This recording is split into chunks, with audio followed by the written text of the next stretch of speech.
No matter what anybody tells you, words and ideas can change the world. And the human race is filled with passion.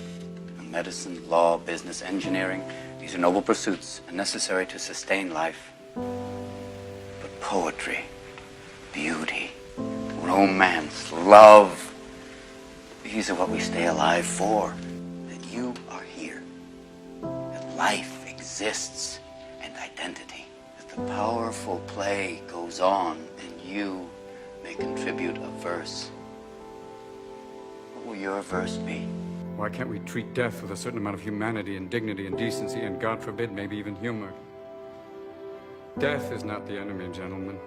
If we're going to fight a disease, let's fight one of the most terrible diseases of all, indifference. A doctor's mission should be not just to prevent death, but also to improve the quality of life. That's why you treat a disease, you win, you lose. You treat a person, I guarantee you'll win, no matter what the outcome. So if I asked you about art, you'd probably give me the skinny on every art book ever written. Michelangelo. I know a lot about him. Life's work, political aspirations, him and the Pope, sexual orientation, the whole works, right? I bet you can't tell me what it smells like in the Sistine Chapel. You've never actually stood there and looked up at that beautiful ceiling, seen that. If I ask you about women, you'd probably give me a syllabus of your personal favorites. You may have even been laid a few times. But you can't tell me what it feels like to wake up next to a woman and feel truly happy. I ask you about war, you'd probably throw Shakespeare at me, right? Once more into the breach, dear friends. But you've never been near one.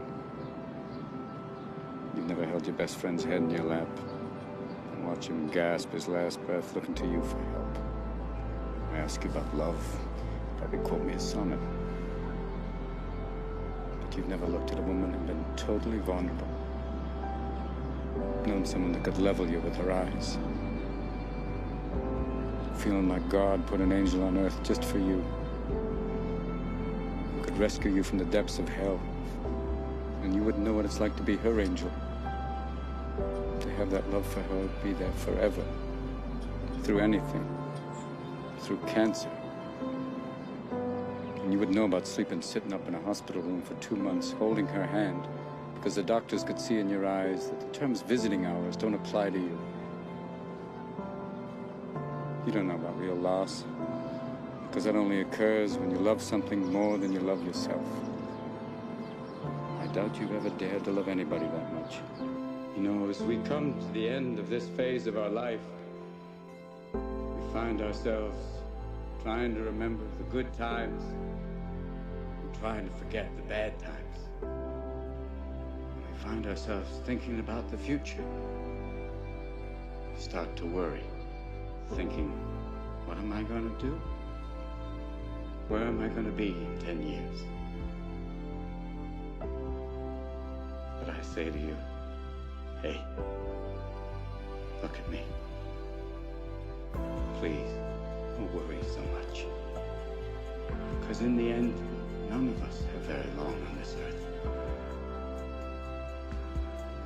Life is fleeting. And if you're ever distressed, cast your eyes to the summer sky. When the stars are strung across the velvety night. And when a shooting star streaks through the blackness, turning night into day. Make a wish. Think of me. And make your life spectacular. I know I did.